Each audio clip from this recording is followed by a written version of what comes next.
SSC GD 2025 की मैं बात करूं तो भाई क्या आप देखो, मैं वो हिंट देने आया हूं आपको कि आप अपने स्कोर को कैसे बढ़ा सकते हो, आप मॉक टेस्ट में कैसे और अच्छा स्कोर कर सकते हो। तो इन बातों को बिल्कुल गौर दीजिएगा कि क्या आप फुल अटेम्प्ट करते हैं, कभी भी कोई मॉक टेस्ट देते हैं तो क्या आप अपना अटेम्प्ट पूरा रखते हैं। मतलब मेरा ये कहने का मतलब है कि आपके 80 क्वेश्चन आते हैं तो अटेम्प्ट 80 के 80 करिए। क्यों कह रहा हूं ऐसा, अगर आपकी 1/4 की नेगेटिव मार्किंग होती, मैं कभी नहीं कहता, क्योंकि आपकी नेगेटिव मार्किंग 1/8 की, आपके सर 0.25 है हमारे यहां भी, तो भाई आपका क्वेश्चन 2 नंबर का है और 0.25 कटता है तो 1/8 की नेगेटिव मार्किंग है। ठीक है, तो इसका मतलब है कि हम हर बच्चे को पूरा 80 में से 80 अटेम्प्ट करना, पहला रूल बना लो। और मैंने बताया कि सर अब 80 में से 80 अटेम्प्ट करें, आते हमें 70 हैं, 10 पे तुक्के मारे, 10 के 10 गलत निकल गए तो 10 के 10 कभी गलत नहीं निकलेंगे अगर आप 10 क्वेश्चनों पे सेम ऑप्शन लगाओगे। कि आप ये जान लो कि मुझे जितने आते हैं मैं उतने करूंगा, उनको करने से कोई नहीं रोक रहा आपको। अब उन 10 क्वेश्चनों में या तो सब पे एक सा ऑप्शन लगाओ, ए लगा दो सब पे, या बी लगा दो सब पे, या सी लगा दो, या डी लगा दो। तो अगर आप केवल एक ऑप्शन भर देते हो सारे में, जो आपको नहीं आता मुझे उसमें ये भरना है, पहले डिसाइड करके जाओ। और ये वही मत करो डायरेक्ट, मैं कहता हूं यहां मॉक टेस्ट में करके देखो और आप देखोगे कि सर मेरे मोस्ट प्रोबेबली क्या होगा, 2 क्वेश्चन 100% सही निकलेंगे और 3 क्वेश्चन ऐसा करने से 3 क्वेश्चन मतलब 50% ये हो सकती है संभावना।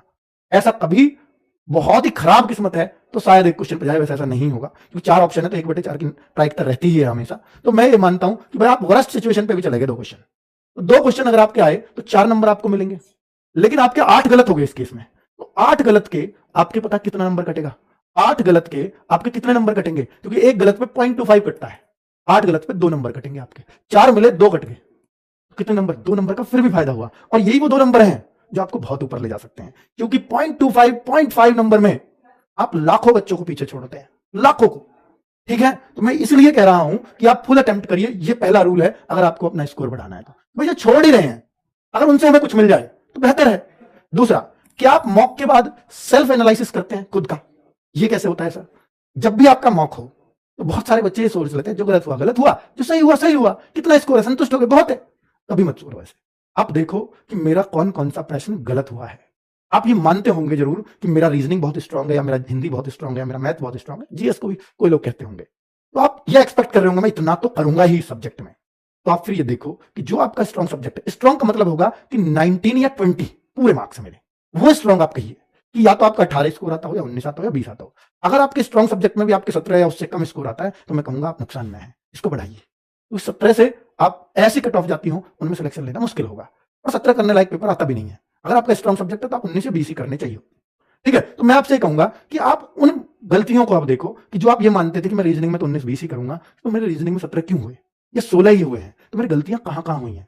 तो जब आप 19-20 का मादा रखते हैं तो आप जरूर जानना चाहेंगे कि मेरे गलत कौन कौन से क्वेश्चन हुए। उन 4 क्वेश्चनों में ये जरूर देखो कि अगर 16 ही सही हुए हैं कि 4 गलत हुए हैं, कि इन 4 में मेरी गलती से कौन से गलत हुए हैं, क्या मैं इनको सही नहीं कर सकता था। तो अब अगर सही कर सकता था, ये गलत क्यों हुए, तो मैं यहां पर क्या सोच गया था जो मुझे आगे नहीं सोचना है। और ये गलती जो हुई है इसको दोबारा रिपीट नहीं करूंगा नेक्स्ट मॉक में कभी भी। मैथ में जो मुझसे आता था ऐसा मेरा कौन सा गलत हुआ, उसको जरूर चेक करिए और कोशिश करिए भाई ये गलत क्यों हुआ, मैंने उस समय क्या सोच लिया। ये अगर सेम डे एनालिसिस कर रहे हो तो आपको याद आएगा कि हाँ मैं ऐसा सोच गया था, मुझे याद आ गई ये बात, ये लेकिन उसी दिन याद रहेगी। अगर आप 2 दिन बाद चेक करोगे याद नहीं रहेगी। उस दिन हमें याद रहता है कि जब मैंने पेपर कर रहा था तो मेरे दिमाग में ये बात आई थी, तो ये बात आई थी इस वजह से ये गलत हुआ था। तो अब मुझे वही करना है कि ये गलती, यानी मुझे ये कभी ऐसा नहीं सोचना जैसा मैं सोच गया था, और अगले टेस्ट में ये नहीं होने दूंगा। और जब आप ये बना लेते हैं अगले में ये गलती नहीं करूंगा, तो वहीं से आपका सुधरना स्टार्ट हो जाता है। आता हुआ प्रश्न अगले टेस्ट में गलत नहीं होने देना। इस बार 5 आते हुए गलत हुए, चेक करना खुद को, ऐसा मिलेगा आपको कि 7 गलत हो गए आते हुए, 8 गलत हो गए, इस बार 5 हो गए, अगली बार 6 ना हो जाए, 4 जरूर ले आऊंगा। आते हुए तब भी गलत होंगे, पर मैं कहूंगा 5 से 4 करने हैं मुझे, 4 से फिर 3 करने हैं। तो ये जो कोशिश अगर आपकी रहेगी, ये 100% आपको अच्छे स्कोर की तरफ लेकर के जाएगी। ठीक है, ये बहुत अनुभव से बातें बता रहा हूं बच्चों, ये ऐसे ही नहीं बोल दे रहा हूं कि एक दिन में आके कुछ सुना किसी से और बोल दिया, नहीं, ये आपको कहीं यूट्यूब पे मिलेंगी भी नहीं। ठीक है, क्या आप अपनी गलतियों पर काम करते हैं। जो मैंने ये सारी बातें हालांकि मैंने सेकंड पॉइंट में बोल दी हैं, कवर कर दी हैं, कि जो भी आपने गलत किया है ये आगे गलत ना हो, इसके लिए आपने क्या कोशिश की। या तो देखो कि मेरा ये फेवरेट चैप्टर था, ऐसा होता है ना कई बार कि भाई मेरा ये फेवरेट चैप्टर था परसेंटेज मैथ्स में, और मैं ये पूरा एश्योर्ड हूं कि मैं परसेंटेज से कभी क्वेश्चन गलत नहीं होने दूंगा, मैं एश्योर्ड हूं, तो फिर परसेंटेज का गलत क्यों हो गया। अच्छा, तो इसमें ये गलती की थी, यानी ये चीज मेरी ये टाइप अभी वीक है, इसको मुझे थोड़ी प्रैक्टिस और कर लेनी चाहिए। ये होती है अपनी गलती में प्रैक्टिस। अब मैं देखता हूं कि मैंने प्रॉफिट लॉस में या मैं रेशियो प्रोपोर्शन में सिक्के वाला प्रश्न गलत हो रहा है मेरा, पिछले में भी गलत था, इस बार भी गलत था, भाई 10 तो प्रश्न ही है सिक्के वाले, 2 तो टाइप ही है पूरी, और बार बार प्रश्न गलत हो रहा है, क्यों ना मैं उसको सीख लूं, इतने अच्छे संसाधन है यूट्यूब पर। जरूरी थोड़ी आरडब्ल्यू से आप सिक्के डालो, सिक्के वाले प्रश्न, बहुत अच्छी अच्छी वीडियोस आ जाएंगी, हो सकता है वो डाउट आपका उसी दिन दूर हो जाए और अगली बार कभी गलत ना हो, और उसकी वजह से मेरे 2 नंबर बढ़ गए मैथ्स में। इससे अच्छा क्या है, आप गलतियों पे काम करना शुरू करोगे ना तो आपका स्कोर 100% बढ़ना शुरू हो जाएगा। आप देखते हो जीएस में कि मेरा बार बार कि इस पोर्शन से गलत होता है, तो मैं क्यों ना उस पोर्शन पे मेहनत कर लूं थोड़ी सी। ये मॉक टेस्ट बताएंगे आपको, ठीक है, इन पे काम करना शुरू करिए बच्चों। अगली बात बताऊं कि क्या पढ़ा हुआ कई बार पढ़ते हैं, बहुत बार ऐसा होता है कि ये तो पढ़ लिया, अब इसको क्यों पढ़ूं, ये तो कंठस्थ है। नहीं, कंठस्थ चीज भी आपको दोबारा करने से कुछ नया दे देती है, और कुछ भी नहीं दिया तो अपना टाइम कम करवा देती है जरूर। कई बार आप देखते होंगे कि मैथ्स की ये बुक है, मैंने कई बार कर रखी है, ये वाला चैप्टर मैंने कई बार कर रखा है, मेरा अब इसको मन ही नहीं कर रहा क्योंकि मैं इसके सारे सवाल कर लेता हूं, फिर भी मैं क्यों करूं। मैंने एक बात बोली है बच्चों कि मैथ्स में अगर आप एसएससी जीडी लेवल की तैयारी कर रहे हो, एक बुक को 6 बार करने की आदत डाल लो, आपका मैथ्स में क्वेश्चन गलत होना बंद हो जाएगा। सिर्फ इतना कर लो। आप क्या सर मैंने 2-3 बार कर रखी है, आप अपने आपको कंटेस्ट मानने लगते हो, पता लगता है कि यहीं पे अलझ गए भाई। अब अगर आपको ये लगता है कि मेरा मन ही नहीं कर रहा, मैंने इतनी बार इस चैप्टर को कर लिया, तो मेरे कहने से फिर इतना करना बस कि आपके उस चैप्टर में मान लीजिए 60 क्वेश्चन थे मैथ्स में, आपको पता है कि मुझे सारे आते हैं, तो मेरे कहने से उसमें 60 मिनट का समय लगा दो और इन 60 क्वेश्चन को एक बार और कर लो। 1 घंटा ही तो खराब हुआ आपका, और वो 1 घंटा आपको ये सिखा गया कि इन सवालों पर अगर इस टाइप का आ गया अब आपका समय लगेगा ही नहीं। तो अगर कोई बुक ऐसे लगती हो कि ये मैंने कई बार कर ली, तो उसके हर चैप्टर को टाइम लगा के और कर देना, वो आपको बहुत कुछ दे करके जाएगी और फिर कहोगे कि बहुत फायदा हुआ ऐसा करने से। तो ये जरूर करके देखना, ये बिल्कुल वो प्रैक्टिकल्स हैं जिनसे बच्चों के बहुत बहुत स्कोर बढ़े हैं।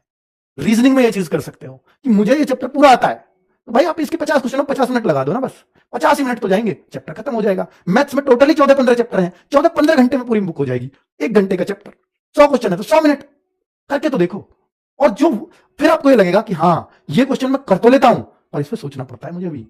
फिर अब जब आप उस क्वेश्चन को देखोगे फिर आपको आगे समय नहीं लगेगा, क्योंकि अब आपने वो एक फ्लो में करके देखा, उसमें आपसे नहीं हुआ, क्यों नहीं हुआ उसके कारण पे जाओगे और फिर उसके एक बार प्रैक्टिस और करोगे, वो अब आगे हो जाएगा। तो ये चीज है जो आपको औरों से अलग रखेंगी, ठीक है, क्योंकि आप पढ़ा हुआ नहीं पढ़ते, ये सबसे बड़ी गलती होती है और इसी वजह से सिलेक्शंस नहीं होते। जीएस में भी हम कई बार करते हैं कि पढ़ा हुआ हम नहीं पढ़ते। मैंने बोला कि 5 से 6 बार अगर जीएस का कोई चीज रिवीजन आपने की कि आज पहला दिन है ये पढ़ता हूं, दूसरा दिन तो पहले दिन का रिवीजन, तीसरा दिन तो पहले दोनों दिन का रिवीजन, चौथा दिन तो पहले 3 दिन का रिवीजन, तो जो पहला चैप्टर है वो 6 बार जब हो जाएगा उसको छोड़ दो, फिर दूसरा चैप्टर वो 5 बार हो चुका है, 1 बार और पढ़ोगे, दूसरा भी छोड़ दो, हर दिन एक चैप्टर खत्म होता चला जाएगा और जो 6 बार जो हो गया वो जीवन भर के लिए कंठस्थ हो गया, ये माना जाता है, ये साइकोलॉजी है, ठीक है। चलिए, तो ये चीज आजमा करके देखो रियल लाइफ में। अभी वो समय है पढ़ा हुआ पढ़ने की, ठीक है। अब नया पढ़ने का बहुत समय नहीं है आपके पास, जो चैप्टर नहीं आता उस पर काम करना बंद करो, जो आते हैं उन पे काम करो, तो सिलेक्शंस होंगे, ठीक है। क्या बुक पर कभी समय लगाया है, तो ये पॉइंट मैंने बता दिया कि भाई बुक के हर चैप्टर पर समय लगा करके करिए। जब आपको लगे कि बुक बहुत बार हो गई है मैथ रीजनिंग की, तो आप उसको समय लगा कर दीजिए, तो आपका समय भी बचेगा क्योंकि आप जल्दी जल्दी करोगे, ध्यान भी कंसंट्रेट हो जाएगा और पढ़ने में मन भी लग जाएगा, बहुत सारे फायदे होंगे, ठीक है बच्चों। तो ये कुछ मैंने टिप्स दिए हैं आपको अपनी तरफ से, आप इनको जरूर आजमाइएगा, मुझे लगता है कि आप बहुत फायदा लेकर के जाएंगे आज की वीडियो का।